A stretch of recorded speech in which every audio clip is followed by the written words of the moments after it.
Greetings and welcome, everyone. I am with Michael today for another session of our look into what might appear on the surface to be a simple subject, which is the life of Bruce Lee. But in reality, it's a delve into a realm that Michael has discovered that we are trying to wrap our minds around this, Michael. It's a pleasure to have you back today. Welcome aboard, Michael. Yeah, hello, Brett. Thanks for hosting me. And My pleasure. I hope that we can have also much impact from the Bible. So in case that you come up with a Bible verse, you're free to interrupt or to add some information to it. Because if you are so busy with all this secular research, it's hard to think at the Bible at the same time sometimes, because you are so deep into some kind of research. So we talked about last time of the Golden Gate as the symbol of San Francisco, where Mr. Lee had been born in 1940. And here you see a picture of his great uncle, Sir Robert Hotong, with Queen Mary. He was knighted in 1915. And this is 9 years later, 1925.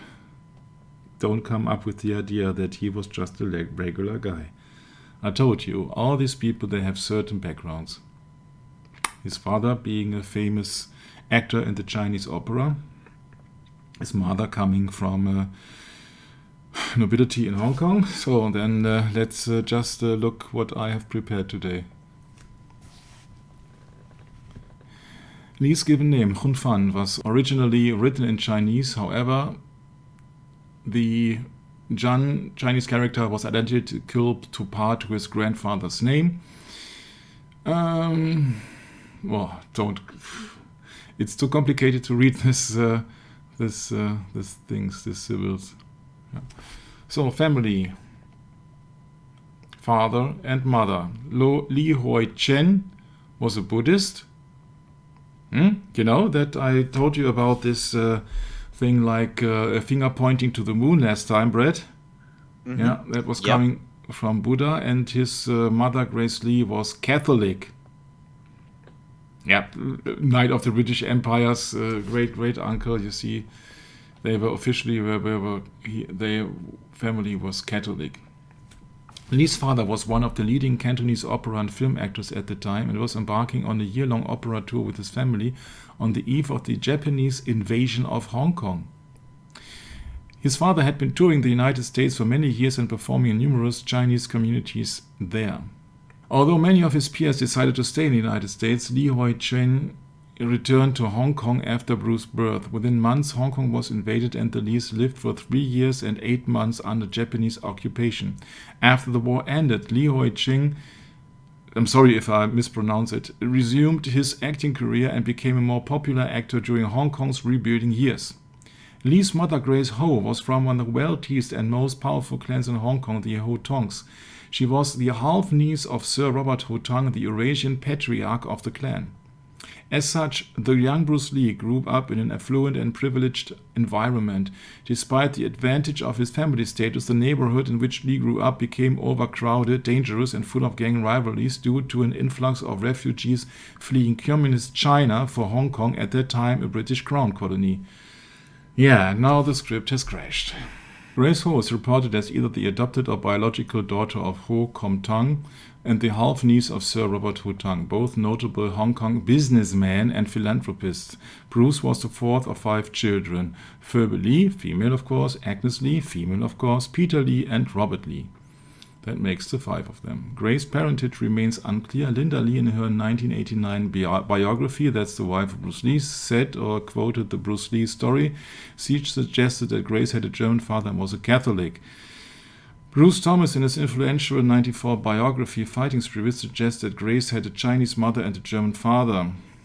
In his 28 biography, Bruce Lee Alive, Matthew Pauly identifies Lee's maternal grandfather as Ho Kom Tong, who had often been reported as his adoptive grandfathers. Ho's father, Moses Hartog Bosman, was a Dutch Jewish businessman from Rotterdam. That's in the Netherlands. He moved to Hong Kong with the Dutch East India Company and served as the Dutch consul to Hong Kong at one time. He had a Chinese concubine named Che Tai, with whom he had 6 children, including Ho Kom Tong. Bosman subsequently abandoned his family and immigrated to California. Brett. Coincidence. Ho Kom Tong became a wealthy businessman with a wife with 13 concubines and a British mistress who gave birth to Grace Ho. That's the mother of Bruce Lee. Yeah. So, was Bruce Lee of English descent? Just ask his mother. Article from some Charles Russo. Often overlooked family immigration documents suggest that the little dragons, so that is a nickname of Bruce Lee, so little devil, racial heritage.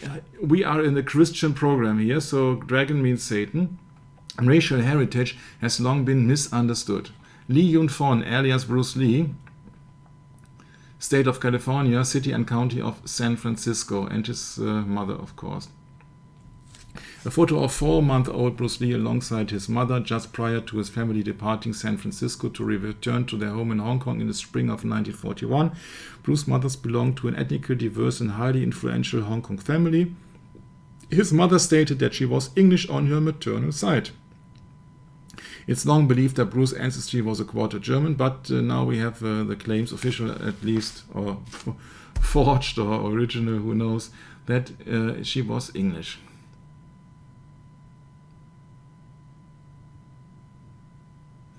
So, of course, they moved to San Francisco. His wife, a woman of Eurasian ancestry, accompanied him on the trip as a wardrobe manager. Their new son, Lee Jun-fan, Bruce Lee, arrived in late November of 1940s in New York, Chinatown, at the hour of the dragon in the year of the dragon. Speaking of Chinese astrology, of course. Where, of course, then they mix everything and they turn everything around 180 degrees, 666. Yeah, they turn everything around and say that the dragon is, it's a powerful animal, and that is the animal to be desired to have as the child is born. When an American name was needed for the newborn boy, a nurse, in other sources a doctor, suggested Bruce. Yeah, we know Scottish origin, the Norman D people moving to Scotland, the clan of Bruce. When Grace was asked by officials if both of her parents were fully blooded Chinese, she answered, "My father is Chinese and my mother is English." Yeah, making her a mixed descendants. Yeah, so 0 evidence for being English. So this is his father, Li Hoi Chuen. Bruce Lee's father, Li Hoi Chen, was a highly successful Hong Kong actor. During the heydays of Chinatown, United States, the largest Chinese opera houses would import talent from China for limited theatrical tours on America. Hoi Chen had been brought to the United States under this kind of arrangement in the autumn of 1939.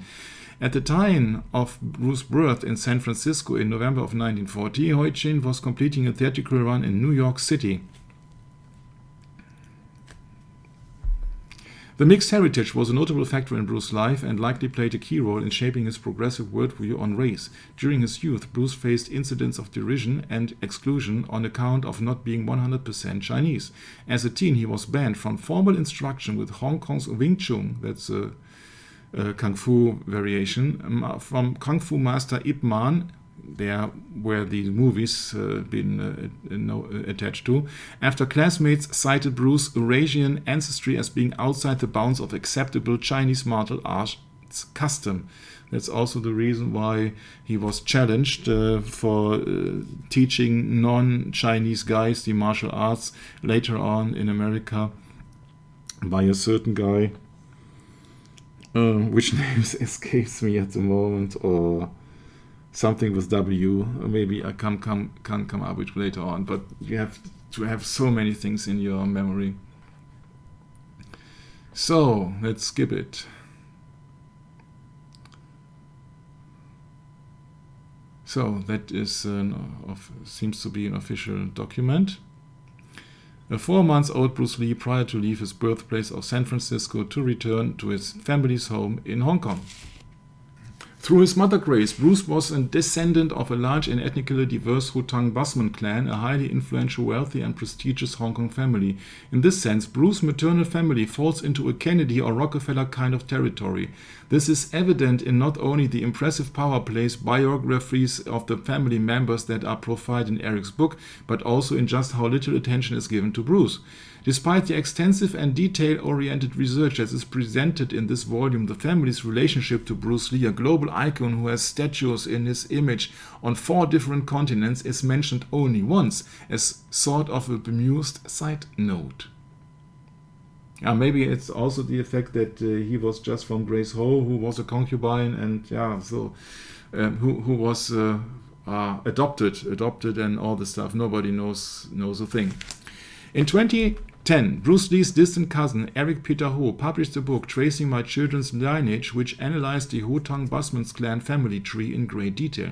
The book's back cover image shows Bruce Lee's great uncle Robert Ho Tang walking with Queen Mary, showed you before, at the British Empire Exhibition 1924. I'm not commenting it because I'm not so interested in this lineage, but once again, the apple does not fall far from the tree, as you have stated last session. Yeah, that's right. It really is the case, isn't it? Yeah, you see, becoming an actor like his father and coming from that lineage, what else? He would not have been a regular worker, wouldn't he? Yeah. No. Yeah. Ho Kom Tung had 29 children between 1 wife and 13 concubines. His section of the genealogical map isn't so much a family tree as it is a sprawling vine which runs exceedingly horizontal until it gets to Bruce Lee's mother Grace Ho Oi Hee. Yeah, in his book, Eric Peter Ho deems Bruce Lee's mother to be the final piece of the colorful jigsaw of Ho Kom Tong's family, citing her as the offspring of Ho Kom Tong's mistress in Shanghai, believed to be a Eurasian woman named Chong King Sing. For unknown reasons, Grace was raised in Hong Kong with her aunt Clara Ho Tang, Robert's wife. At the age of 18, 666, Grace became smitten with Ho Choing from her orchestra seat at the opera and eloped with him, much to the dismay of her family. It is also worth noting that Grace's adoption casts considerable doubt on recent highly published assertions that Bruce Lee has well-defined Jewish lineage via Charles Maurice Bosman. Question: are both of your parents full-blood Chinese persons? My mother is English. Has your mother any Chinese blood? No. Excerpts from Grace's exit interview taken under oath with both lawyers and immigration officials present, in which she clearly states that her mother was English and had no Chinese blood. Grace did in fact know the identity of her real mother. When asked more questions by the immigration officials about her parents, Grace stated specifically that her mother had no Chinese blood and that she had passed away 7 years earlier in Shanghai. Yeah, so she was most likely a full-blooded English woman. Tja. Okay, but apart from that, Bruce Lee had been born on November the 27th in the Year of Dragon at the Hour of the Dragon in San Francisco's the Holy Francis Chinatown, while his parents were in the United States touring with the Hong Kong Cantonese Opera. Before departing the United States, Bruce Lee had his first role above as a newborn baby in the film Golden Gate Girl. Yes, he had, yeah. By the way, Gate. Yeah, this is a quote from Jim Morrison from The Doors. He says in that song, Break On Through to the Other Side, he says, the great is straight, deep and wide, break on through to the other side. So it's interesting quotes everywhere. If Grace had been found to be misrepresenting any aspect of her background, it would have been a reason to disqualify Bruce from his right to citizenship, speaking of the American citizenship.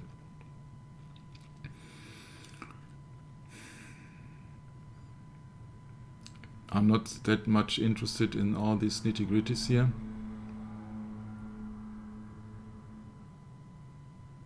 Yeah, you see, this is politics everywhere. You can't trust anybody. Yeah, maybe someone said German to for the problem occurs that they went back to Hong Kong and there was the oppression by the Japanese, and so that they had really kind of a hate towards British citizens, so that therefore maybe somebody said, no, I'm not British, I'm German. Nobody knows anything. It would be interesting, Brett, because you know that the Germans and the Italians and the Japanese, they formed the so-called Axis in the Second World War. So if anybody says, oh no, my ancestry is not British but German, that would be in favor of the Japanese soldiers who fought alongside Italy and Germany against all the other countries, Russia, United States, France, and Great Britain. So if you would like to survive in the war, you would then maybe lie and say, no, I'm not British, I'm German, because then it would be in favor of the occupants, of the Japanese soldiers in Hong Kong. It's a likely alternative, I think. But of course, you have to know the politics in that time. Yeah, so that is young Bruce Lee in 1965. Remember, he's born 1940, so around 25 at that photo. You know, it's interesting, Michael, that these people like trying to remember his name, Jim Morrison. Now you had that photo just a minute ago, Jim Morrison with that quote.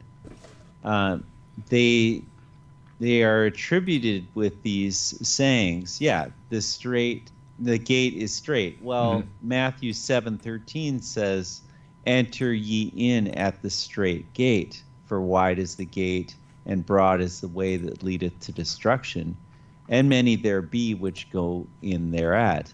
I mean, it's almost like a play on Matthew 7:13. It's a mockery, isn't it? yes. Yes. That's kind of how this works, isn't it? 7:13, yeah, 13.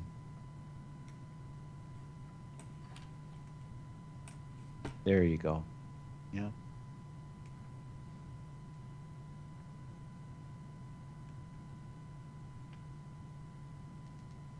Yeah, break on through to the other side. That means go there by your own will. Don't go by God's will. Go by your own will. Yeah, sure. Spot on. Yeah.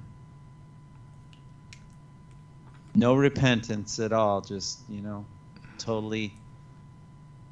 Yeah. So we're speaking here of an actor of a mixed race descent. That's in any case, yeah. If he is partly German or partly British, in any case, he's a Sino-American. The interviewer of Bruce Lee, one of them, said, "Do you think yourself as a Chinese or North American?" And the answer that Bruce Lee gave is, "I think of myself as a human being, because under the sky we are but one family. It just so happens that we look different." Yeah. That's a picture of a former dojo of him. So him as a teacher learning other people the martial arts, the arts of Mars. And you can see that he has a bunch of people coming from different ethnics. Sure, because he happens to had the same origin, huh? Yeah. He did not hesitate to take on students of any ethnicity, contrary to the staunchy insular Chinese martial arts etiquette that had discriminated against him in his teen years. His first student in Seattle was Jesse Glover, a local African-American of blue-collar origins. In fact, Bruce's Seattle classes became so racially diverse that the group often joked that their makeup was akin to the United Nations. Later in Oakland and Los Angeles, Bruce also taught to a remarkably diverse group of students. Remember, my chief personal aim in life, I will be the highest paid.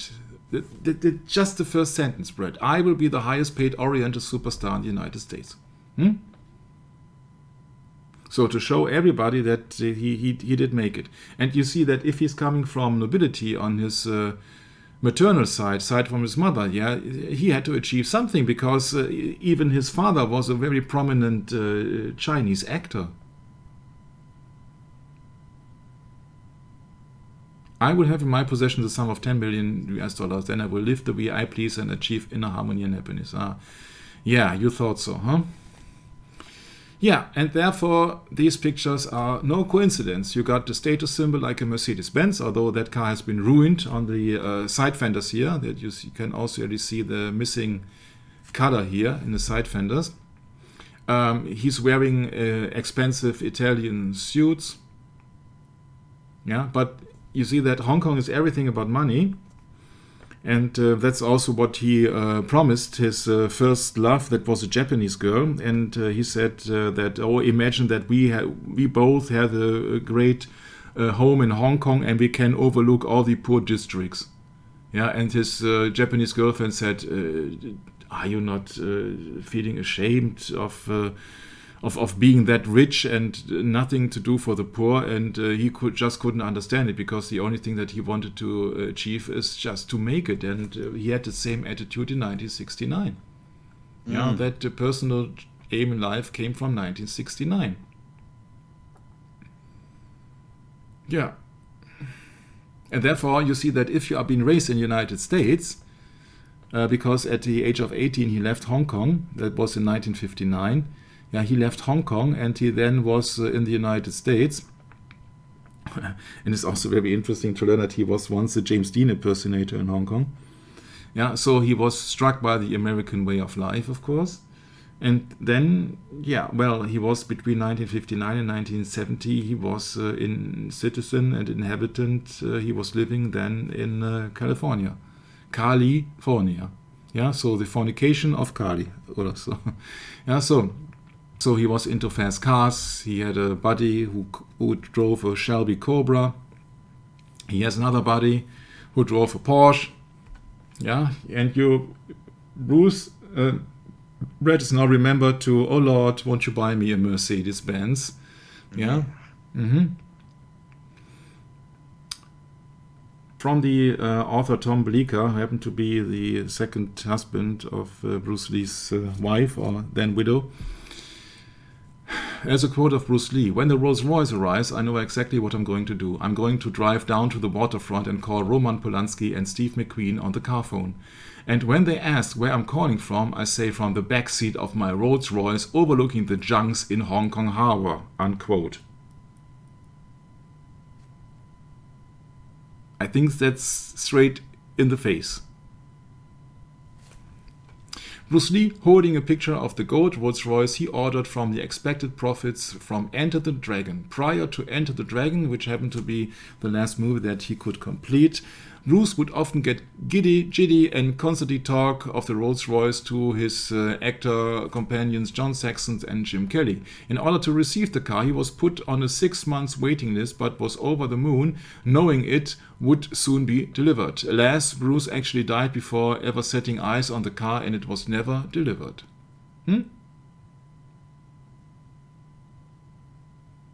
My definite chief aim is not to please my family, is not to parent my children, is not to do for anybody other than me. Me and me and me alone. Do what thou wilt. And he's in good company, Brett. Look. You know that fellow? Everybody knows that fellow. Oh. Muhammad Ali? Yes. Muhammad Ali, because he changed his name from Cassius Clay to Muhammad Ali. Mm-hmm. Yeah, so he then became a Muslim. Obviously. If you're after a new set of wheels with a little history, look no further than legendary prizefighter Muhammad Ali's 1970 Rolls-Royce Silver Shadow Cornish convertible. A top-of-the-line Rolls in its day, the car was purchased by Ali to celebrate his return to the ring in 1970 after a 3-year absence. Yeah, and his fans know of his absence, yeah? So that has much to do with his belief and so the alike. So look at the luxury of a certain kind of Muhammad Ali in the 1970 Brett. A record player? Yes, I think that's nothing you see very often in a car? Yeah. Wow. In a car. How can you achieve that? I don't know if that is it seems to be an add-on, you see, but with here the screws are so, yeah. But I doubt that is the Rolls-Royce. I think that's the other car that he possessed, but he should be a little bit more taken care of his records, I think, huh? Oh. He doesn't care. Yeah, mobile audio, 1970. Yeah. Man. Yeah, you see Muhammad Ali, and that is, if my eyes serve me correct, that's a Datsun. Okay, yeah. Yeah, something like that. Japanese car, I think it is. And that's the other car that he had, or before that is a Mercedes Benz with a gold bread all over again. All over the place. Oh, yeah. It's the golden car of Muhammad Ali or Cassius Clay. And people really come up with the hilarious idea to make a comparison between Bruce Lee and Muhammad Ali. Oh my, oh my, oh my. When Bruce Lee himself said Ali would destroy him, see, these are little Chinese hands, and Ali was having 100 more pounds weight. Yeah, you see, they have a reason why they have different divisions there, heavyweight to lightweight and all the stuff. And Bruce Lee was 140 pounds max, and Cassius Clay or Muhammad Ali was 240 pounds.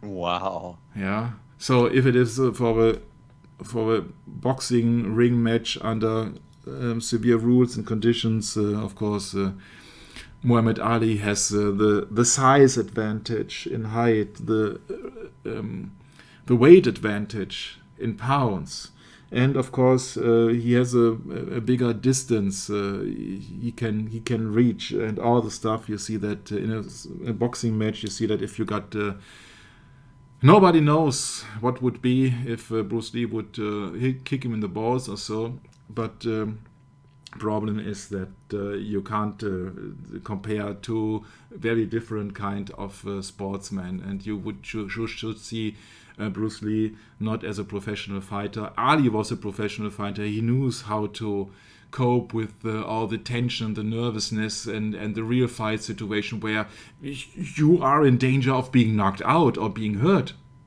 or being constantly damaged. And maybe also that is also one reason why Ali was having this his later illness. Yeah, he was it dementia or Alzheimer or something like that. I can't recall.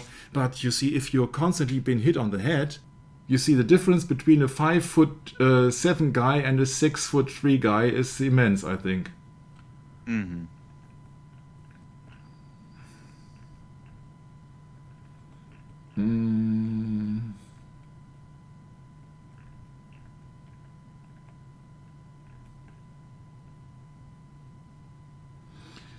He refused to be inducted into the armed forces. He was systematically denied a boxing license in every state and stripped of his passport. So he did not fight for 3 years. Yeah, that's the official explanation of it. I was just looking into his illness. Death, later life. Politics, no. By the end of his boxing career, Ali had absorbed an estimated 200,000 hits. Yeah. It doesn't sound very healthy. So, declining health. Ali's Parkinson's syndrome led to a gradual decline in his health, though he was still active into his early 2000s, promoting his own biopic, Ali. Yeah. Parkinson it was. Mm-hmm. Yeah, so don't compare these two guys. Bruce Lee, in essence, was a martial arts inventor, and Bruce Lee did not invent mixed martial arts. That's not correct. To every account that I came across in the last years, and I did extensive research on the subject, guys like Judo, Jean Lebel, these were the people who were having official fights against other martial arts types or against boxers, yeah, and that was way years before that Bruce Lee came onto the stage in 1964, who was being discovered by no one else but Ed Parker. Ed Parker being the official karate instructor from Elvis Presley, and there are so many crossovers. Then everybody says I must fight Ali someday, but Bruce said, I'm studying every move he makes. I'm getting to know how he thinks and moves. Bruce knew he could never win a fight against Ali. Look at my hand, he said. That's a little Chinese hand. He would kill me. So, can argue that he was in many street fights, so I think that Muhammad Ali had to watch his lower area. But apart from that, when it comes to punching power and experience in a fight, Muhammad Ali was the world champion. Come on. Yeah, come on. So many people that just overlook all these real facts. Yeah. James DeMille, one of Bruce's students, says, I was exceptionally impressed with a guy who weighted 135 pounds, hitting like a mean machine and just treated me like I was an elementary school kid. Yeah, so he was extremely fast and extremely skilled. And like Ed Parker, who is the father of Kenpo Karate in the United States, he came originally from Hawaii. Ed Parker said that Bruce Lee was 1 in a billion.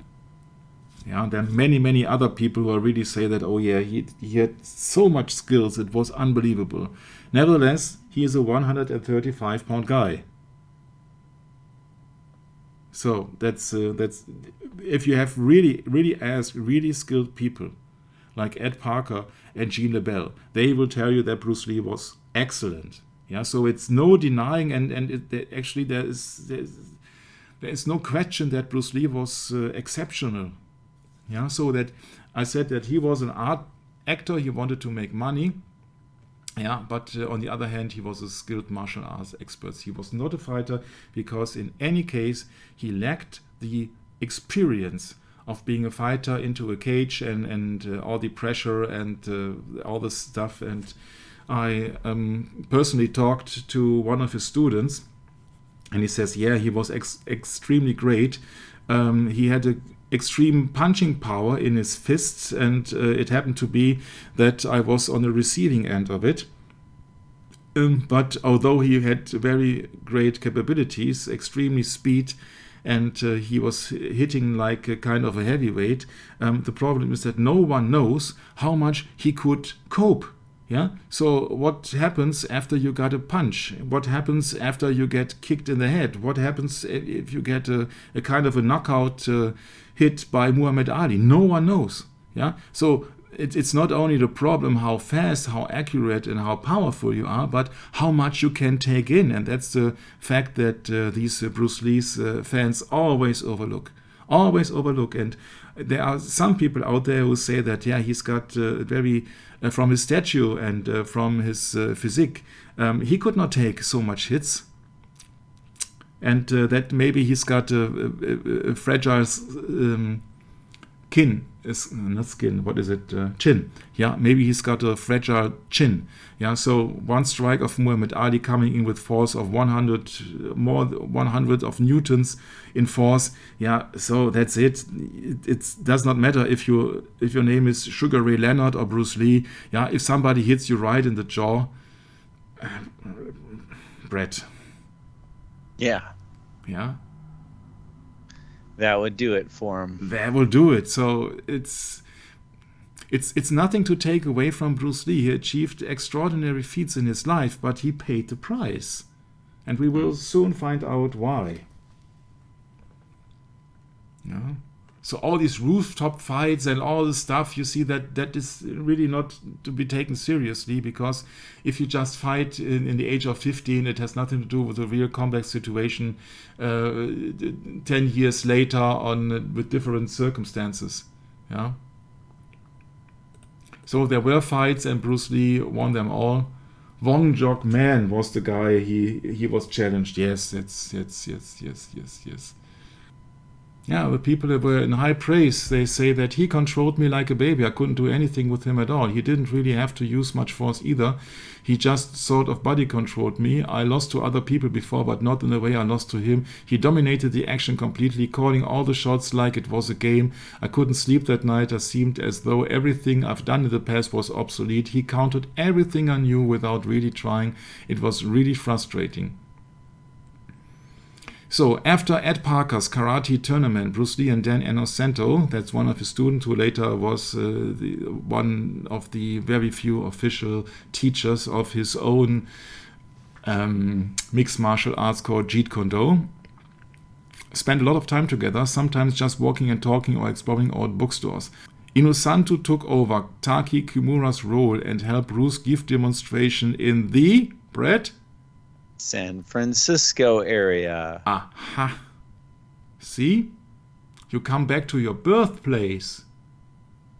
I don't think that he has spotted San Francisco randomly. He had been born there, and San Francisco had an own district called Chinatown. So, looking down here. So, if you really want to know how good he is, you have to actually ask real fighters like Bas Rutten. And Bas Rutten said, oh yeah, he would not survive in MMA today. Yeah, because there is progress going on, and so he would have to adapt. But if you give that guy 12 months of training, then he would do very good. Yeah, and Bas Rutten is a Dutch former kickbox champion, one of the toughest guys out there. With his liver shot, he ended most of his fights, and that guy is serious business. That's not a guy who is just sparring or so. He just likes to hit people. Yeah, can you imagine what kind of mindset you have to be in to like to hit people? Yeah, so Sebastian Rutten. So he's 6'1", 6 feet 1, 205 pounds. Yeah. Kickboxing, karate, catch wrestling. Yeah, these people you have to ask. UFC heavyweight champion, 3-time king of pancrase, world champion, 22-fight unbeaten streak. His significant strike accuracy was 70.6%, the highest fight metric had ever recorded. And I've seen fights of him. My, oh my, that guy's is serious business. El Guapo purposefully hit the body and knocked down the opponent for the second time, kicking him in the liver. Now, where was this? And he says that this kick was... Having risen, Jason tried to prove something to the judge, apparently hoping to rest and dragging out time. I mean... But El Guapo was already seriously furious, and almost the first blow to the liver sent the American back to the floor. The audience, trust me. Bang, bang, and that's... Oh! That hurt. Quite strange. The video shows DeLucia's eyes bulging in pain. Somehow getting up, Jason received the last blow, which, according to El Guapo, tore his liver. The fight, and that broke his liver. And all because there is no need to enrage El Guapo. And of course, if you compare that then with Bruce Lee, who has to pretend as if in the movies, because you cannot hit the people right in the face then, of course. Yeah, then it's a big difference. You see that he's used to see blood and he's used to feel pain. And that's a big difference. Yeah, it's a big difference. Rutten, Bas Rutten, Sebastian Rutten, became interested in martial arts at age 12 after his family went on vacation to France, where the movie Enter the Dragon starred Bruce Lee was playing at the local movie theater. Yeah, so he sneaked in because he was underage, and after he saw the movie, he took an interest in martial arts. Yeah, and then he had started a kickbox career and a mixed martial arts career. So I don't want to spend your precious time. Let's skip that also. If you receive this, you're a world-class fighter. Yeah, there's no doubt about it. Yeah, Bas had street fighter mentality, sure. Otherwise, you can't be a champion. If you don't want to get rude with people, you can't be a champion. Yeah. Therefore, Rutten is a practicing Catholic talking about his faith in God on YouTube. What do we expect? Rutten has spoken out against anti-Catholic discrimination in Hollywood. What kind of a mindset that guy is, I think we don't have to explain to our skilled audience. So making... Notice how they say anti-Catholic instead of Protestant. Yeah. That's right. If you like to ask one guy, I would recommend you Gene LeBell. Judo Gene LeBell is known as the toughest man alive. He had also an encounter with Bruce Lee on the set of the Green Hornet, and later onwards they became friends. And he taught the art of judo and the art of grappling to Bruce Lee. Yeah, so Ivan Jean LaBelle, American martial artist, stunt performer, actor, and former professional wrestler, born in Los Angeles, California, the godfather of grappling. Yeah, so these are the top contenders of that age. Yeah, so if you have a recommendation from Jean LaBelle, you have a recommendation from Ed Parker. Sorry, guys, there is no question about it that Bruce Lee was extreme. Yeah. And he was doing a mixed martial arts against Milo Savage. That's it. Match with Milo Savage. Yeah, that was in 1963. That was before Bruce Lee even appeared on this on a official stage. Yeah, he was having his schools, but he was not recognized by the white public then. Yeah, Salt Lake City. In Salt Lake City to meet Milo Savage, yes. If anybody has the title of being the father of mixed martial arts, then it would be, of course, the guy with the black belt here, Judo Jean LaBelle. Judo or Jiu-Jitsu, Brazilian, versus boxing in 1963.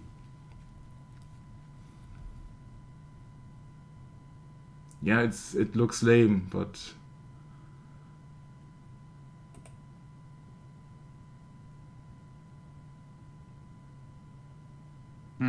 I was just trying to show you this is martial arts against boxing, so that Bruce Lee versus Muhammad Ali would not be the first time, and Bruce Lee is not the father of martial arts, mixed martial arts, sorry. So that's not the case, yeah. So this is a mixed martial arts fight here, a real fight who happens in reality, who was won with from Jean LaBelle, and he has to be protected after all because the crowd was furious.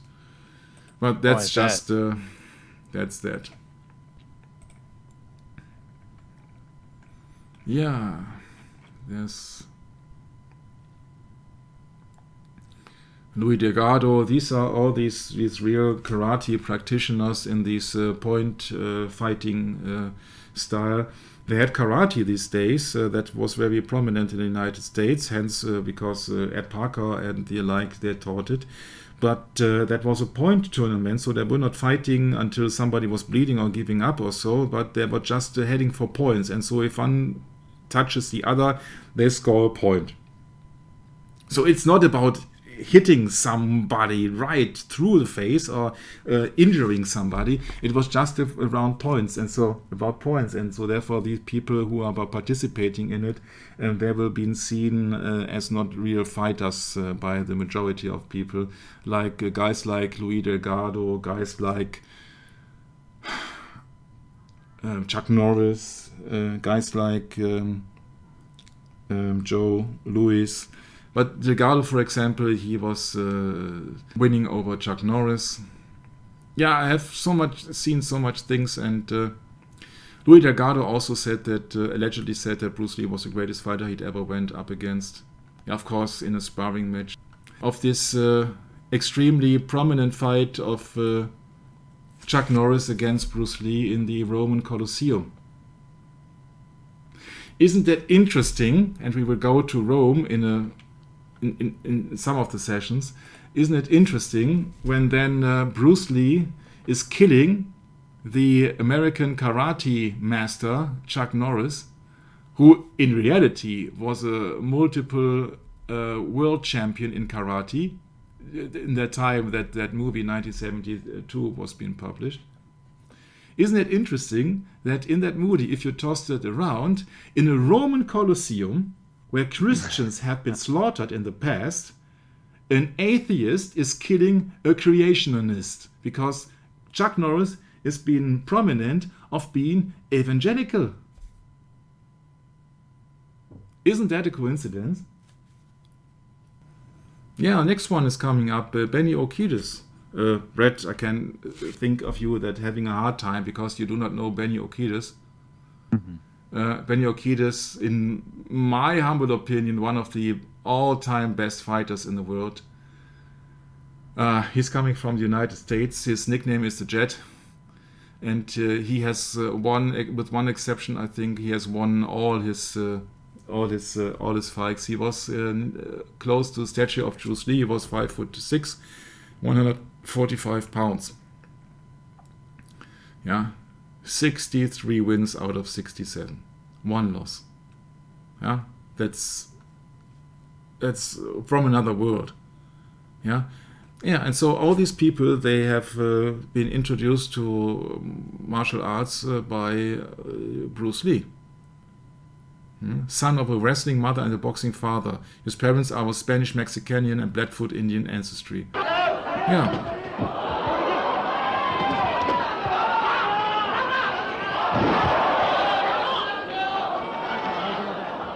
He's speaking about Bruce Lee's influence on him on that video here. He is the best, it's truly so. I had an opportunity to work. Maybe Bruce Lee would consider working with me. So he thought that if Bruce Lee would live on, then maybe he would accept him as a stuntman or so. If I was good enough, yeah. He inspired me to go out there and learn all these different systems I have. Yeah, that's what he's admitting. Sensei means master, Brad. You know what Matthew 23. Yeah, right. Call no man master. Yes. Or rabbi, actually, is what it says. Yeah. Which means the same thing. Yeah. So when he was at a Jesuitical school in San Francisco Xavier in Hong Kong, Bruce's restless energy was channeled by a teacher called Brother Edward. Ring a bell? Who encouraged Bruce to enter the 1958 boxing championships, which were held between 12 Hong Kong schools. Brother Edward, an ex-boxer himself, says of Bruce, he was tough, but he wasn't a bully as some people think. Bruce used to train for the approaching contest every weekend with William Chong, and by sheer force and determination he blasted his way through the preliminaries, leaving 3 opponents knocked out in the first round. In the final he faced an English boy, Gary Elms, from rival school King George V, who had held the title for the past 3 years. In the ring, Elms had a classical boxing style. Bruce got into trouble almost immediately, and under some pressure in the corner he began swinging wildly. Despite the fact that boxing gloves are not the best aid to the grappling skills of Wing Chun, Bruce began to use some of the blocks he'd learned and counter with the continuous punching and 2-level hitting he'd been working on. He was pleased enough with his 3rd round knockout win to note it in the fight diary he kept. Coming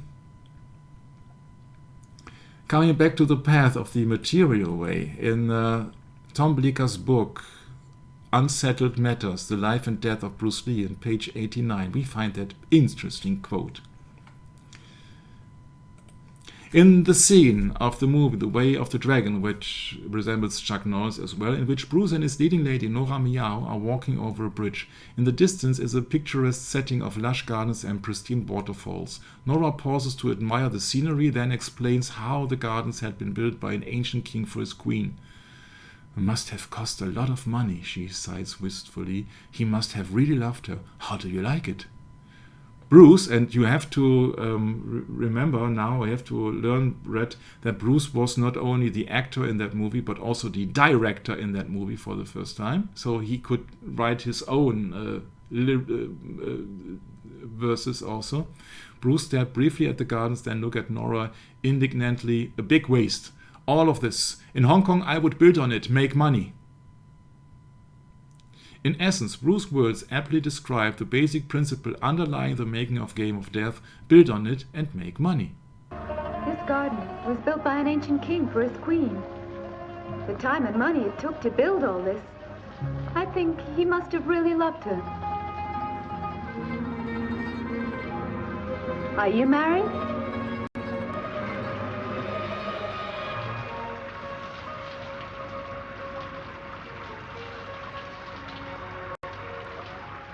How do you like this place? It's a big waste, all of this. In Hong Kong, I would build on it, make money. We'd better go back. So Game of Death is quite another movie. We will approach that later on. But even in a movie, when what Bruce Lee directed himself, he says, oh yeah, all this beauty, all this stuff, and this is in Rome. Yeah, he said, all this is just a waste. In Hong Kong, I would build on it, make money. So it's all about money, yeah? That's what he said. Big waste of it. Make money. Yeah? Yeah, you see, Isn't that something? that is 1 year before his demise. It's so fitting for him, isn't it? Yeah, He's so proud. it's in line what he told his Japanese first girlfriend. And in Hong Kong, I would build on it, make money. Yeah, that's right. Yeah, his definite chief aim. Yes. You have it all over the place.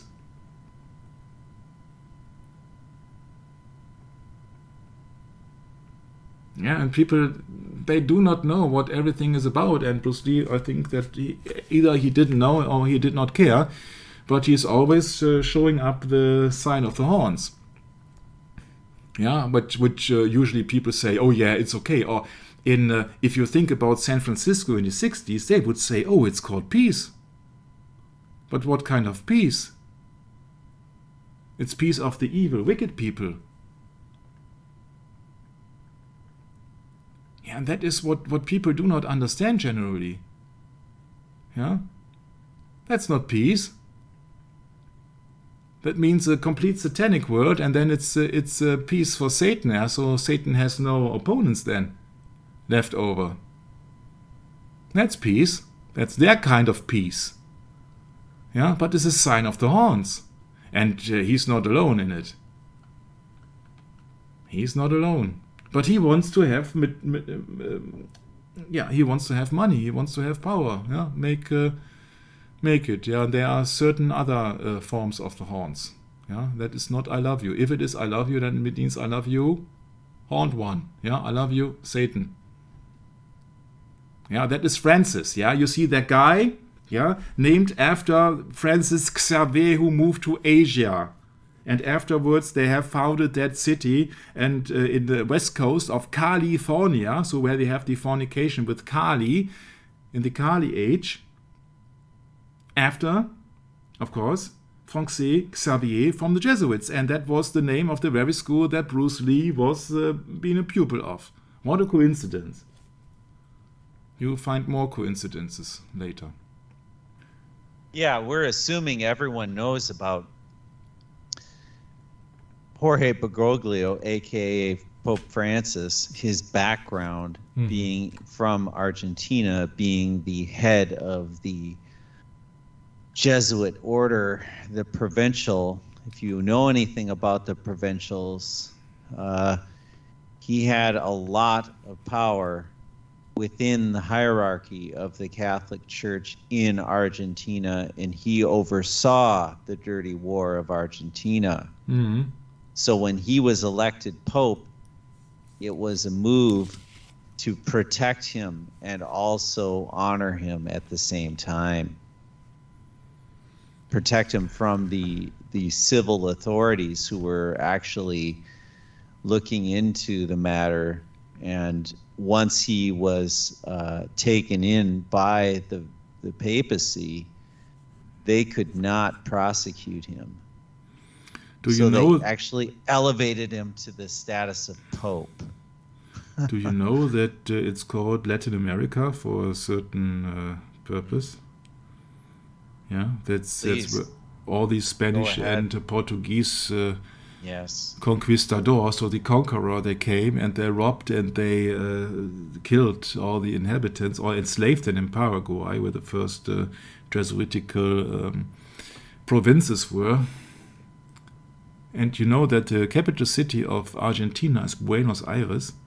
And Buenos Aires is, I have read it today, one of 3 cities who were in their test phase of being a 15-minute city. Yeah, so that you got rushed in. Oh, in the they're city. in their test phase? Yeah. Wow. Yeah, that was Buenos Aires, that message I received today. Yes. Mm-hmm. Yeah. So therefore they are very big in South America. South America, where all these ex-former Nazis also are, in Argentina and Paraguay with his restricciones and all the stuff, where the Indios had to work slave labor for their Jesuitical masters.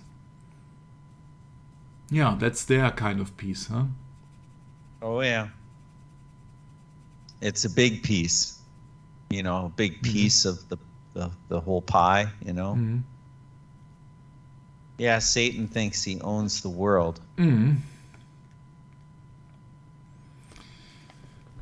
You have also to learn that Bruce Lee's actor father, Lee Hoi-Chen, if I pronounce that a little bit decent, he was an opium misuser in his later days. So Bruce Lee came across that the habit of his father of using huge amounts of opium, also in his own bed, sharing with other people. Now read this. As Bruce entered his teenage years, life in the colony began to worsen. We're speaking about pre-USA, we're speaking about 1952. In March 1952, so the months of the Roman god Mars, riots broke out in Kowloon. How fitting, Brett, huh? In March. When the government refused to allow a mission from Canton to aid victims of a squatter fire. Then in 1953 on Christmas Day, Roman feast day of Saturnalia, Hong Kong's Shek Kip Mei squatter area burst into flames, leaving 53,000 people homeless. This to be followed in 1956 with another human flood tide of immigrants. With Hong Kong's population soaring over the 2.5 million mark, squatter huts began appearing in every available crevice. Squatters, yes. Squatters, yeah. Crevice. Squatter huts, okay. Yeah. With the onset of the summer's heat and humidity, rioting and bloodshed between nationalists and communists exploded in the streets. Yeah, divide and conquer, huh? Though they were banned, restricted and distrusted by most countries in the world, especially by the Asian neighbors, Hong Kong's Chinese population faced a grim austerity not unlikely that from which most had fled. For many young men, the only solution was to throw in their hands and withdraw into the dream world of opium or undertake a life of street crime.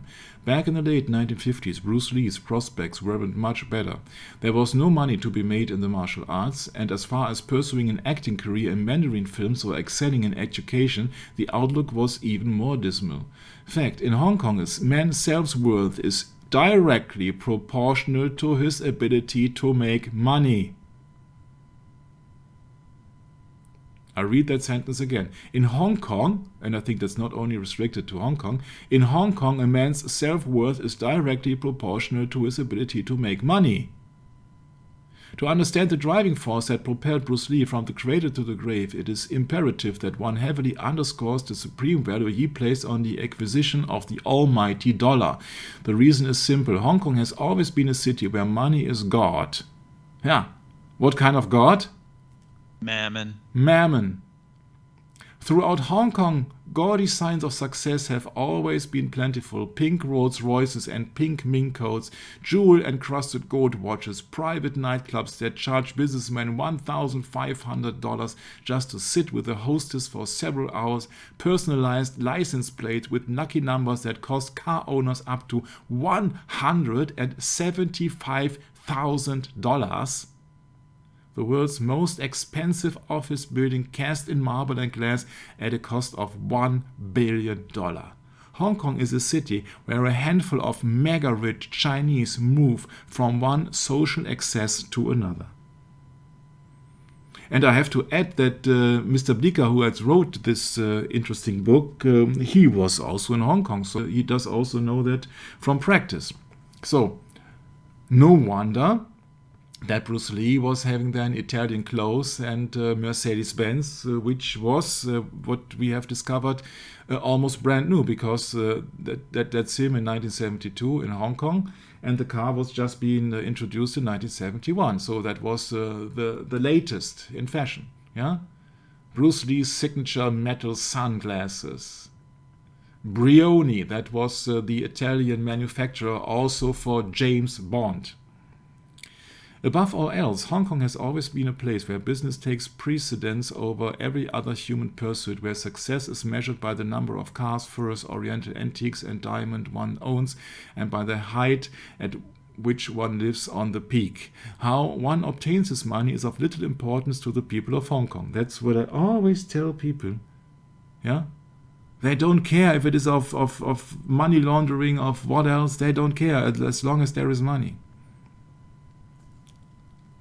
The fact that he has has it is all that has ever mattered. Fact number 2, which has never changed: in Hong Kong only the rich immigrate.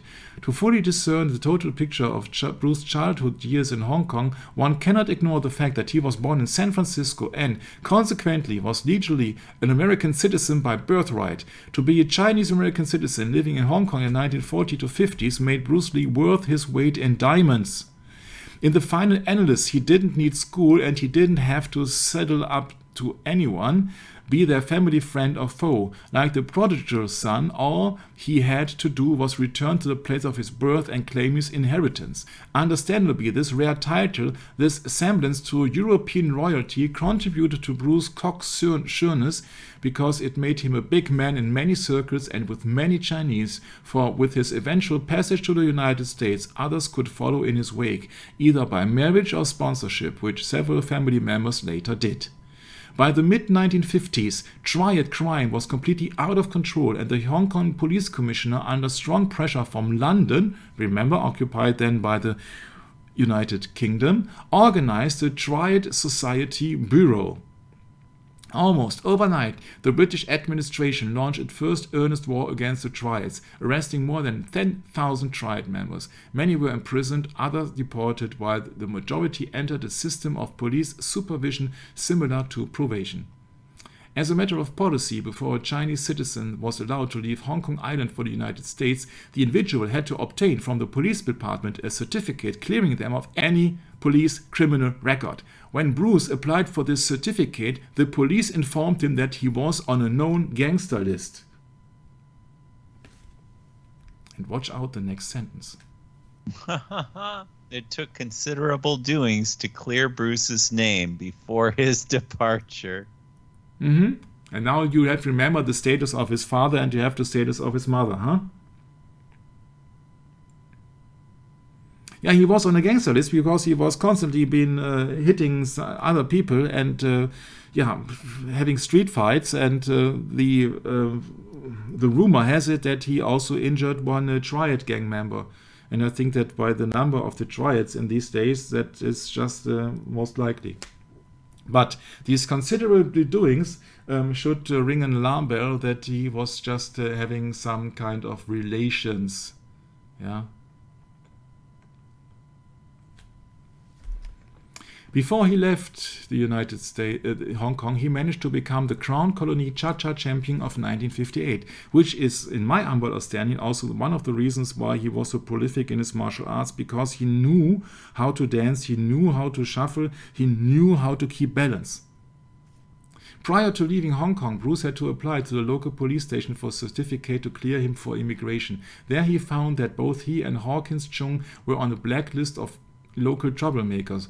Over-dramatizing the issue, Bruce phoned his friend. "We are on a known gangster list," he said. "I've got to clear my name, and while I'm there, I clear yours too." As if it would be the easiest thing to do. Whatever efforts Bruce made, however, resulted a few days later in a policeman calling at the Chung household to ask questions about gang relations. Rather than settling matters, he'd succeeded in stirring up even more trouble. In the end, Mr. Choing Sr. had to pay to have his son's name wiped from the record so he could go to Australia to attend college. And maybe assume that it also took some kind of dollars to wipe Bruce Lee's names from the record so that he could go to the United States to attend college.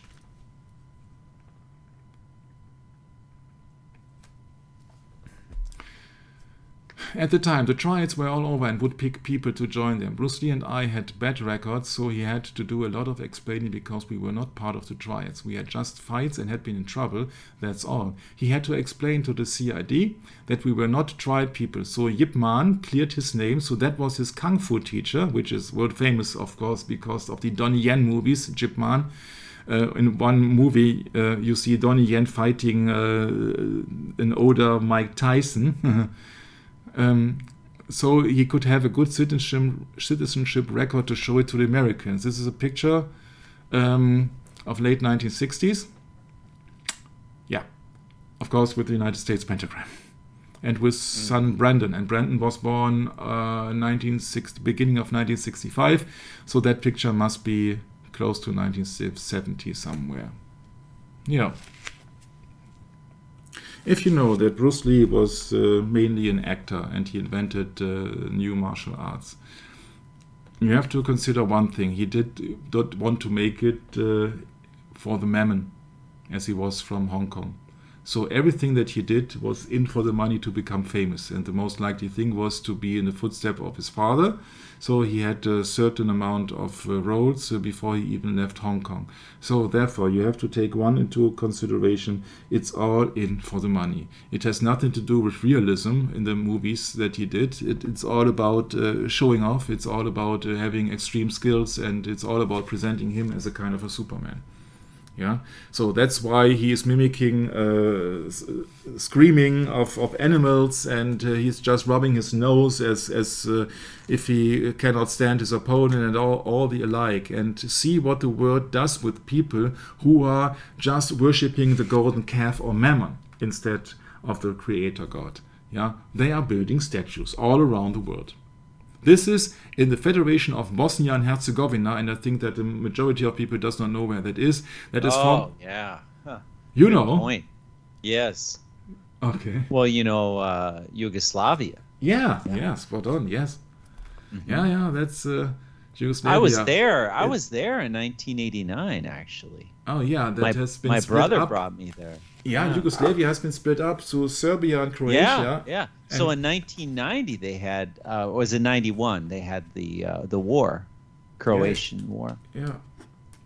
Yeah, it's really something. I mean, that's a whole, it's a really interesting situation there. It's really sad, actually. Yeah, it's absolutely sad. I talked with some Serbs because I once had sold a car, also a Japanese car, to Serbs a few years ago.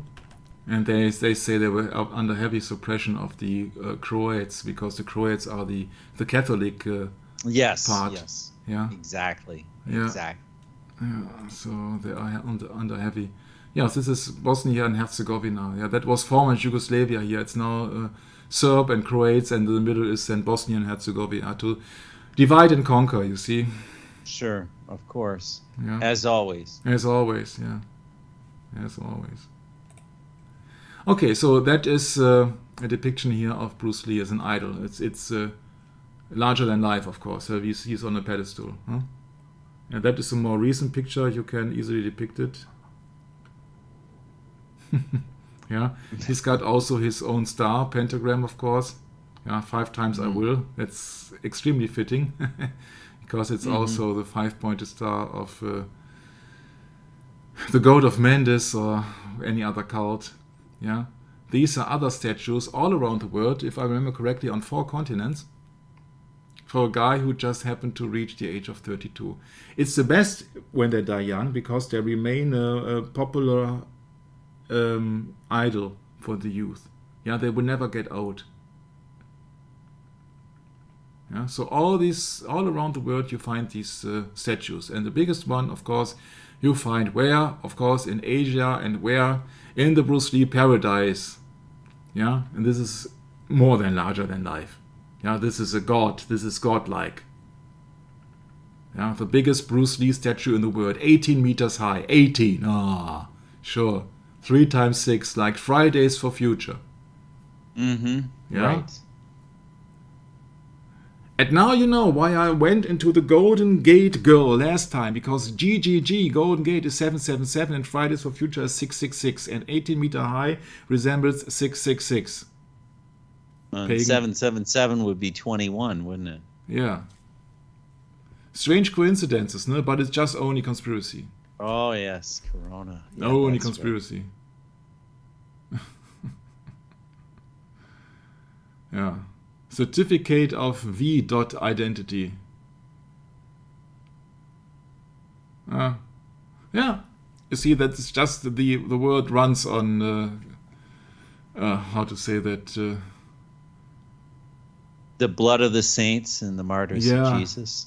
Yeah, later on we will find the entire thing around Bruce Lee also is running on serendipities. Yeah, No, the world is drunk. The world is on. My brother and I were talking about the whole world. You know, years ago, even today, same thing. It's the whole world's on fentanyl. like it or not. Mhm. Drunk. In the memory of the king of Kung Fu, Bruce Lee, this 18-meter high statue is built in Bruce Lee Paradise, which lies in Bruce Lee's hometown Shunde, Foshan City, China. This paradise is the biggest memorial park of Bruce Lee in the world, with an area, etc., etc., etc., etc. Yeah, so it's 1.89 square kilometers, Brad. Mm-hmm. All these coincidences, huh? Mm-hmm. Do you really think these are all coincidences?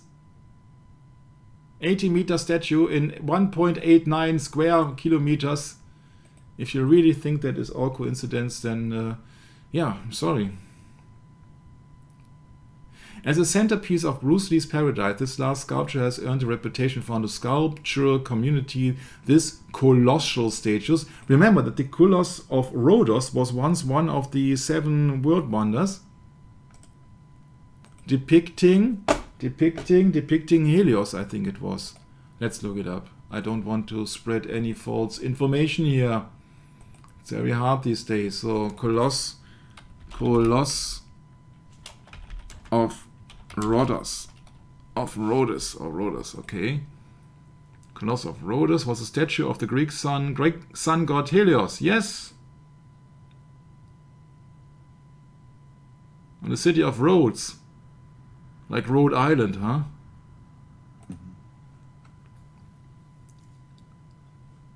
Made of casting bronze.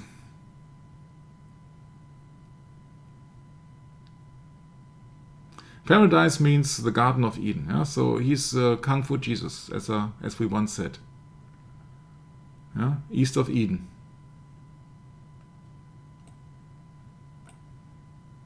And the Lord God planted a garden eastward in Eden, and there he put the man whom he had formed. Yeah, 80 meters high. And what do people say? They say, oh, he's not Bruce Lee, he's the fighting god. Remember him, Bruce Lee, Sammo Hung, Donnie Yen, and Jackie Chong. Yeah, he's the fighting god. Yeah, of course, you see. And this is a quote from that book from Tom Bleecker, once again, on chapter 15, The Estate of Bruce Lee, quote unquote. When I did, these guys will probably do something that I won't like. They probably build monuments, have impressive creeds, hang pictures of me in the halls, and bow to me. What's that other than this picture here, with that gigantic statue, or colossal? It's interesting, Brad, if you really compare this and bow to me, yeah, when you really look it up here in Philippians 2, verse 10. Mm-hmm. Yep, and it reads that the name of Jesus every knee should bow. Yeah. Excuse me, at the name of Jesus, yes, every knee should bow. Yeah, but he knew that he would be worshipped. Bow to me means to worship somebody. Nothing about the true Messiah. No, of course, he was an atheist. Yeah, he had no faith. He wasn't interested. No. Of course. Of course. He was just worshipping Mammon. It was all a waste. See, it was all about making money. Look, I've worked really hard to get all these different accounts of all these people. Yeah, they really love Bruce Lee. He's got such a huge fan community, and these are all his fans. And if you ever tell something against Bruce Lee or something realistic, then they are getting aggressive, because you really have to see what is going on there. He's just first and foremost, he's an actor who wanted to have much money, build on it, and make money. Jackie Chan is quoted here, everyone thought he was a god. And when you have a statue of 80 meters, Lisa Vasquez says, oh, this is the best ever, I love it. Yeah, sure. She's a fan of Bruce Lee. Yeah. Yeah, but when people speak about Bruce Lee, said, okay, yeah, but many people are brainwashed, I can get my kid into Satanism. Yeah. Joe Rogan, by the way, is a disinformation agent, huh? He recommends ivermectin and all that stuff. You see that, please... yeah.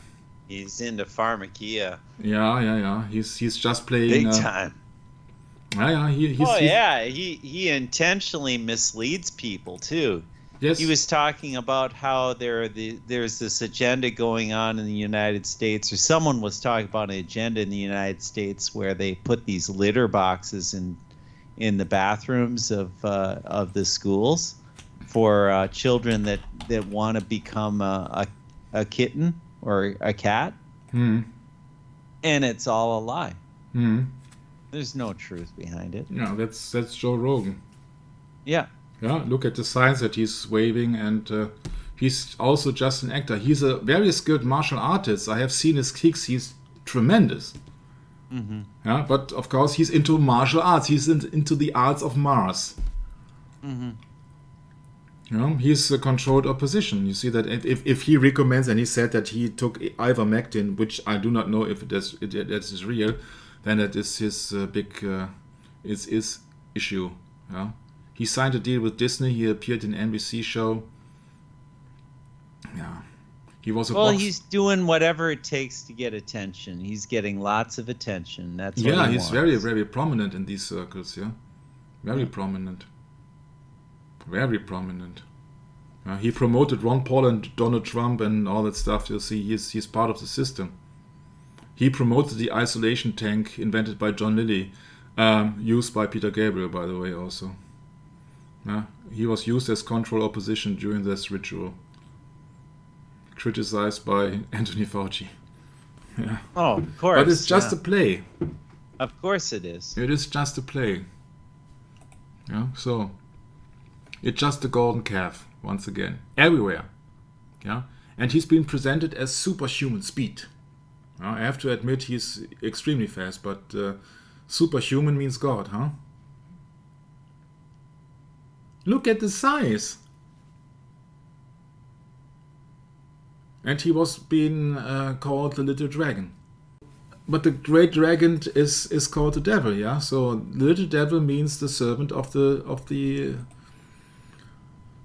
Satan. Yeah, so you come across as Bruce Lee being the little dragon in the Bible, that would be the little devil or a demon. Ever wondered why he was so fast? I have a kind of explanation for that. He was so fast because he did not react to this opponent in the usual time that usual people need to see one movement. He could counteract before.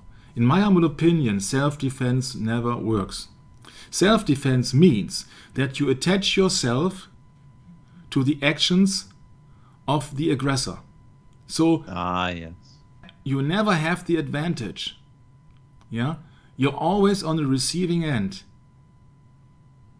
And if you counteract, so if you see the movements of your opponent, yeah, you can act while the other one is trying to move his fist, and then you can counteract. And he was a master in that, and that was his speed, that he can outperform almost anyone because he was faster. And the only thing how he could achieve it, in my humble opinion, is that he could read the other party. And you can only do that if you are very skilled in your senses. And now that you try yourself to make up an explanation about what does it take to achieve that kind of senses, to read some other's minds, actions, eyes, and whatsoever. Yeah. So how you can achieve it to be better than somebody else, you be faster as somebody else. It's not only your speed, it's just the recognition of things which elevates you about your opponent. And how did he achieve this ability? You make up your own mind. It is known that he was a prolific drug user. That's one example, one explanation. There are others too. One explanation is that with the help of certain awareness drugs, let's put it this way, Brett, you are much more sensitive to actions of others. Yeah, so amphetamine would be one which comes to my mind. Yeah, that you're more awake. Yeah, so that you are more alert to things. Yeah, oh, he's trying to hit me, and I'm hitting back. I'm sorry that if it is distorted, but that you really see that, yeah, that could be one explanation why he surpasses his competitors. And we know that he did a lot of drugs in these days. And so everybody was doing drugs in the 60s. Could be one possibility. Of course, you have to have a talent. There's much more to it. Maybe we can go to this later. But you see that if you call him the little dragon, that would mean that he's in the service of Satan. Yeah, that's so obvious if you really know the Bible.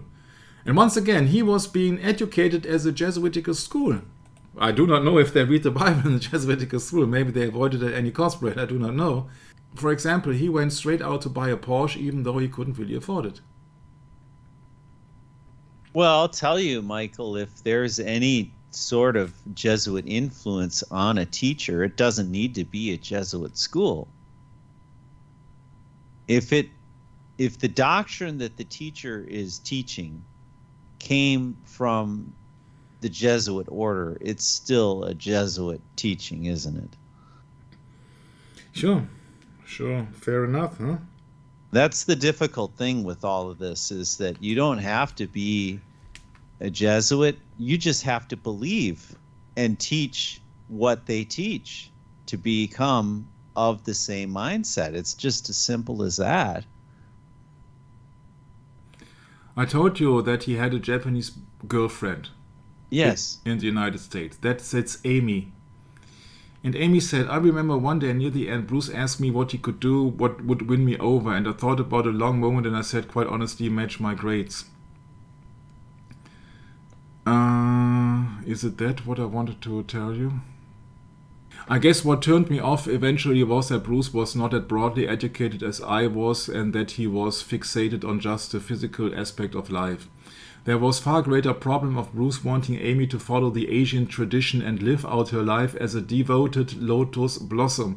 The subject matter brought a rush of color to Amy's face. It was not about to be subservient to Bruce despite his demands, but it was a constant battle. If a woman wasn't independent enough to continue to speak her mind, he would oppress her even more. That was his temperament. Whereas I felt I had the upper hand with him because I didn't allow any of that. Other than if he were to beat me senseless, but then I would have shot him. He was one who believed that women were to be used, and he always quoted that lyric from The King and I, that was a movie with Jules Bronner, if I remember correctly, about the bee going from flower to flower and petal to petal, and so he was a real classic macho pig, he really was. And it used to offend me, and I wrote him back a poem, not in a 4-meter like he used to do Chinese poems, but I wrote him a long and lengthy poem about what I thought about him, and I thought if he could figure it out, good, more power to him, but I figured that he couldn't. No, I wasn't trying to be unclear, I was very clear. Amy felt there was more to Bruce's machoism than his Far Eastern upbringing. Bruce carried a lot of pain inside him and a great deal of anger as a result of being emotionally scared in his childhood. I felt that it was from his father's rejection and his fixation on his son Peter rather than Bruce. But he never really talked about his father. He'd mention his mother, but he wouldn't talk about his father. And whenever anyone would ask about his brother Peter, Bruce would totally avoid the subject. Now, look at that statue. Is there something remarkable on that statue as well?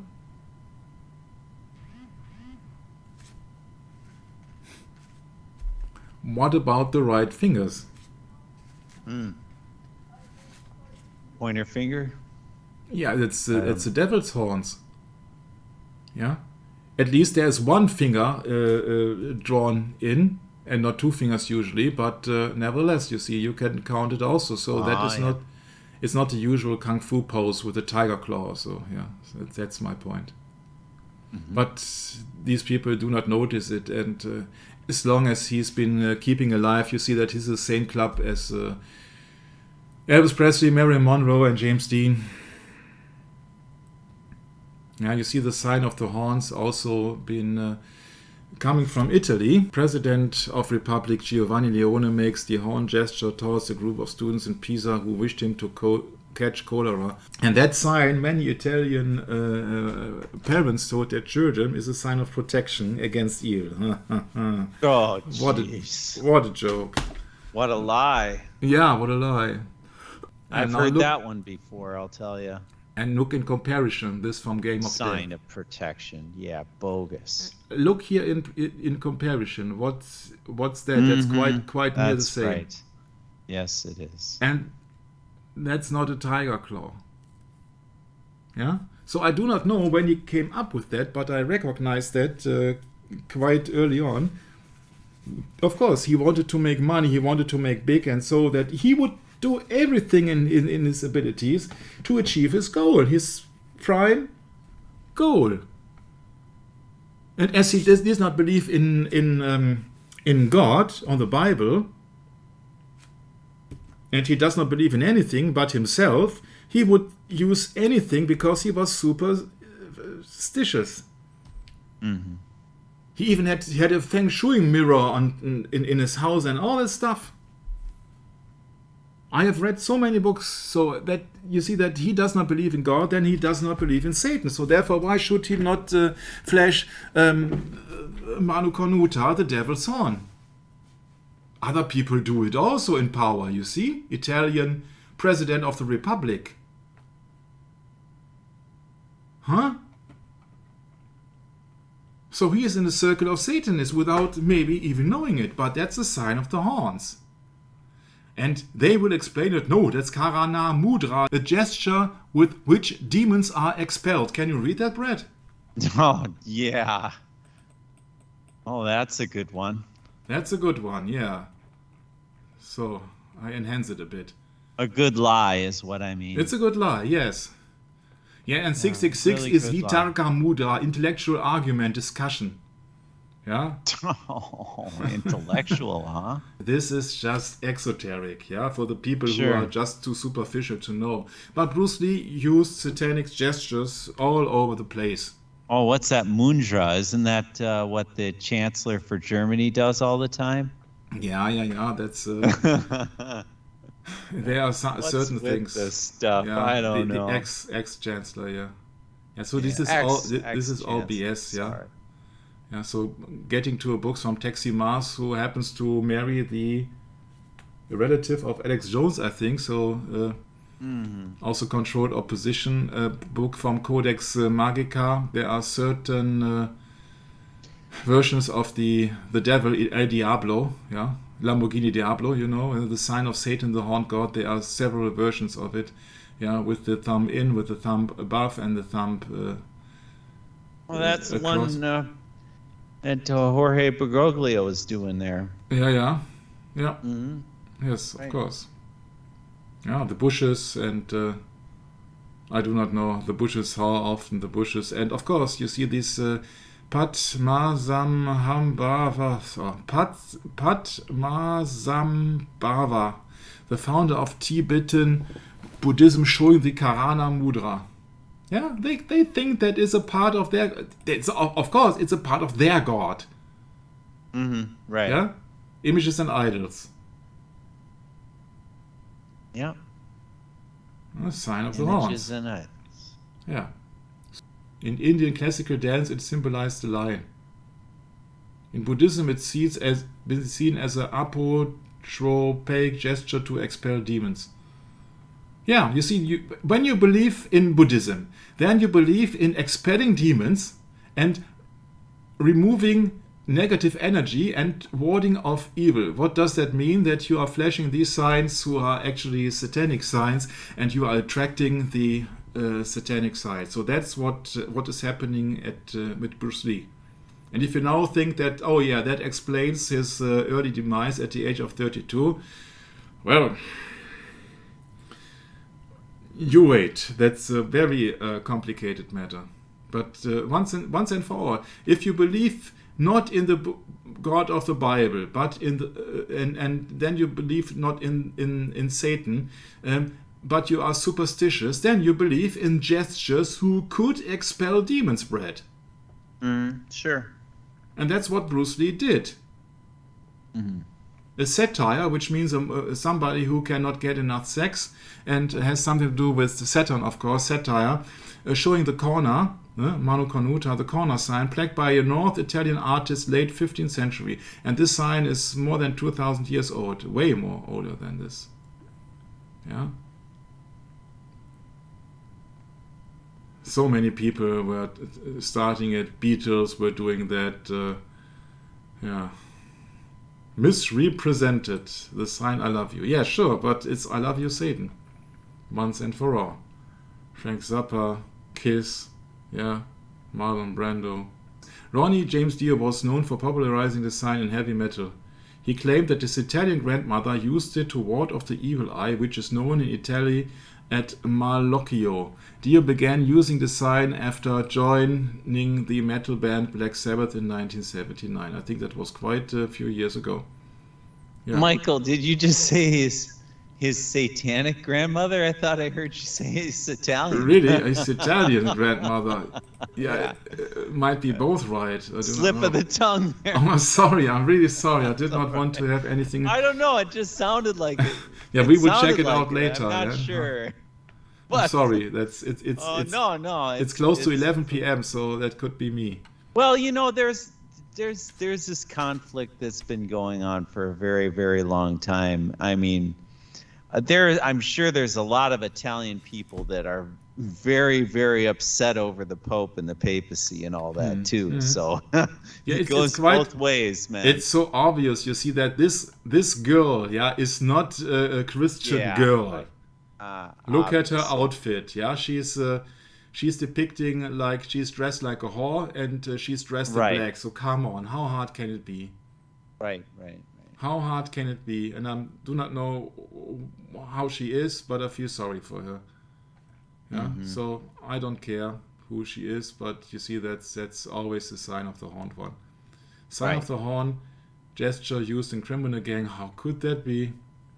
Yeah, in sports culture of the hook 'em horns of the Texas University of Texas, that makes sense because Texas was the Freemason city where John F. Kennedy has been attacked.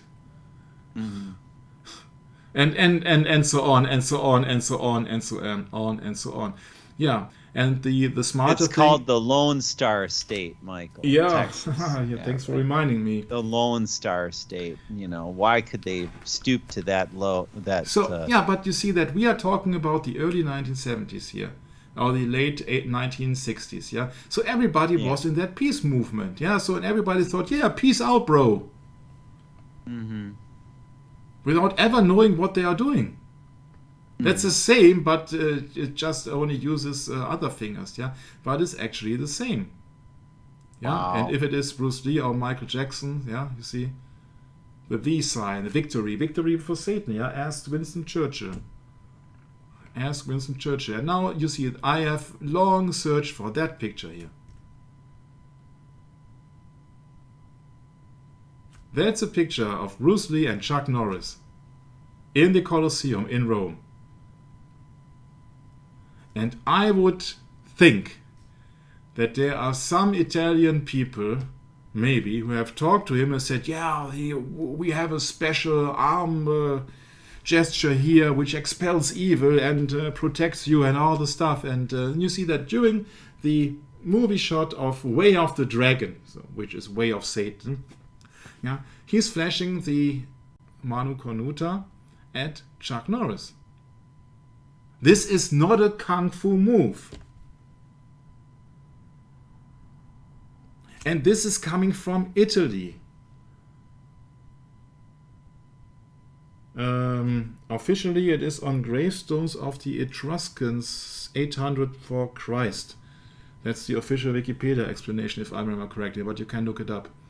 Yeah. So he's in Italy, in Rome, and he's flashing the Mano Cornuta to Chuck Norris. So this is end of the discussion. When in 1979 or 1970 somewhere, Black Sabbath, Ronnie James Dio, Yeah, Dio means God. Yeah, is talking about the Italian grandmother, where he has learned that sign is to protect somebody from evil. An Italian grandmother, Bruce Lee is flashing that very sign here in Italy in the Colosseum. He would done everything to become world famous, Brett. Everything. Mm-hmm. Right. Maybe he has recognized that as a Beatles, in a Beatles comic, Yellow Submarine, 3 years ago, 1969. But the thing is, it has been flashed in the Colosseum in Rome, Brad. That's the point. Mm-hmm. It is not anywhere. It is in Rome, in the Colosseum, where they have slaughtered many real Christians. Yeah, and then he's flashing the sign, the horns of Satan. El Diablo. Yeah. Not only him, of course. Yeah, it's Bill Clinton, Hillary Clinton, George W., royal families, Obamas, and the alike. Yeah? And don't tell me that is a coincidence here. That does not look like a tiger claw. But the picture which I shown to you in the Colosseum, this is my proof that he knew that it was not a kung fu style or something that he had invented when he's showing it in Rome, in Italy. It's like in the movie which came after his death, which they have then combined with original footage from other things, and then some actors who tried to be Bruce Lee. And you don't know that movie, but that movie is called The Game of Death. That was the last movie. He has started it in 1972. Then out of a sudden came the offer from Warner Brothers from the United States to make a collaboration between Hong Kong and America for the first time ever. And that was the huge chance. He did everything to succeed in that movie, Enter the Dragon. And therefore they had to postpone The Game of Death, which already had been shot a mere 30 minutes of footage. Yeah, so that Game of Death afterwards, few years later, 1978, came out as a at something which was being cut into with doubles and all the stuff. So fans were very much angry and all the stuff. But that's not the point. The point is that in that Game of Death, there are also flashy signs. Look at this.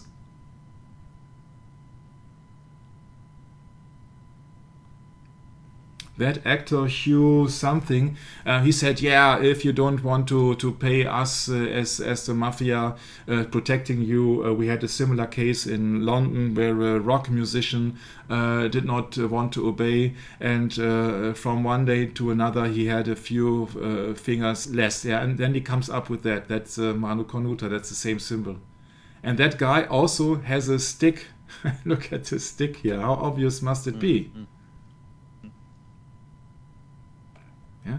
You see, they are playing around with satanic gestures all the way, but the Bruce Lee fans, they just were into action, I think, and they do not recognize that. His screen name, so in the screen, yeah, he's a dragon on screen. Yeah, so like a little devil on screen. And that's also what people have seen him as. Yeah, he was a rascal. He was somebody who was always up for a fight. He could not sit still. One of his names was Never Sit Still. Yeah, so, that's it. It takes nothing away of his abilities. But it explains why he saw the world in his way. Thanks again, Michael. It's really interesting to learn more about the so-called arts, the martial arts, yes, the Martian arts. The god of war.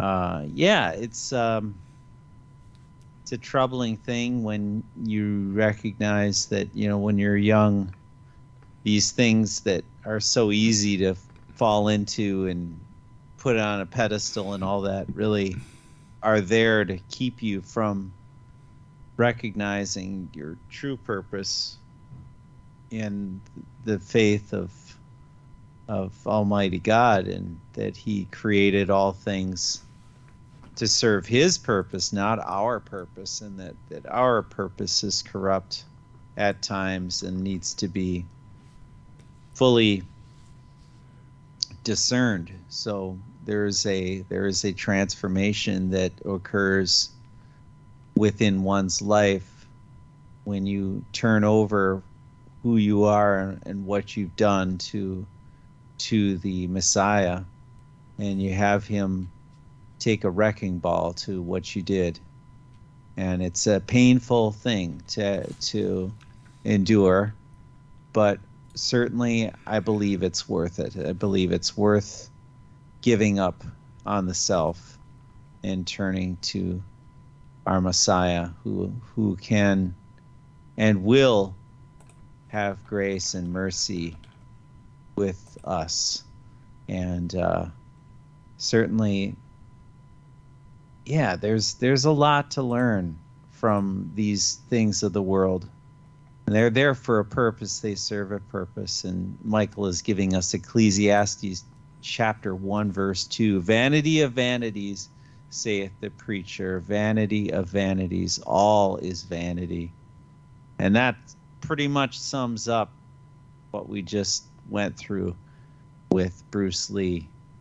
And,